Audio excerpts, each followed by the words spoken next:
Airport, railway, બંદર બધું એક જ વ્યક્તિને આપી દેવાયું. અદાણી મુદ્દે પ્રિયંકા ગાંધીના સંસદમાં પ્રહાર. સંસદમાં શિયાળુ સત્રમાં ભારે હોબાળો જોવા મળી રહ્યો છે. વિપક્ષ અદાણી મુદ્દે ચર્ચા કરવાની માંગ પર ભારે હોબાળો મચાવી રહ્યો છે, ત્યારે સત્તા પક્ષે જોર્જ સોરોસ અને સોનિયા ગાંધી વચ્ચે આર્થિક સાઠગાંઠનો મુદ્દો ઉઠાવ્યો હતો. બીજી તરફ રાજ્યસભાના અધ્યક્ષ જગદીપ ધનખડ વિરુદ્ધ અવિશ્વાસના પ્રસ્તાવના મુદ્દાથી માહોલ ગરમાયો હતો. ત્યારે આજે લોકસભામાં બંધારણ મુદ્દે ચર્ચા થઈ, જેમાં પ્રિયંકા ગાંધીએ પહેલીવાર લોકસભામાં ભાષણ આપીને અદાણી સહિત વિવિધ મુદ્દા ઉઠાવ્યા હતા. આ ભાષણ દરમિયાન કોંગ્રેસના સાંસદ પ્રિયંકા ગાંધીએ ભારતીય જનતા પાર્ટી અને નરેન્દ્ર મોદી સરકાર પર ઉગ્ર પ્રહારો કર્યા હતા. રાજનાથસિંહના આરોપોના જવાબમાં પ્રિયંકા ગાંધીએ કહ્યું હતું કે સમગ્ર જવાબદારી જવાહરલાલ નહેરુ પર નાખવામાં આવે છે.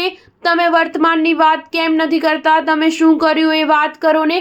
પ્રિયંકા ગાંધીએ તેમના ભાષણમાં અદાણીનો ઉલ્લેખ કરતા કહ્યું કે ભાજપ સરકાર પણ અદાણીના નફાથી જ ચાલી રહી છે. અદાણીને ભાજપ સરકારે કોલ્ડ સ્ટોરેજ આપી દીધા છે. એક વ્યક્તિ માટે 142 કરોડ. દેશવાસીઓની અવગણના કરી બિઝનેસ, સંસાધન, પૈસા, ફંડ, બંદર, એરપોર્ટ, રોડ, રેલવે, પ્રોજેક્ટ, કારખાના, ખાણ, સરકારી કંપનીઓ પણ અદાણીને આપી દીધી. એટલા માટે આજ સુધી જે ગરીબ છે તે ગરીબ જ રહ્યા અને જે ધનિક છે તે વધુ ને વધુ ધનિક બની ગયા.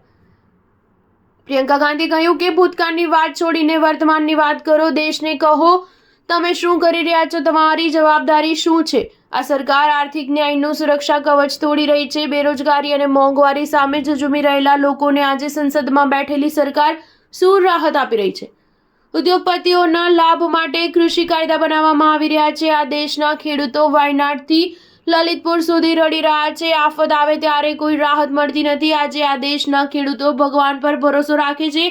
જે પણ કાયદાઓ બન્યા છે તે મોટા ઉદ્યોગપતિઓ માટે બનાવવામાં આવી રહ્યા છે. સ્ટાર ન્યૂઝ 7 હંમેશા સચ્ચાઈની સાથે.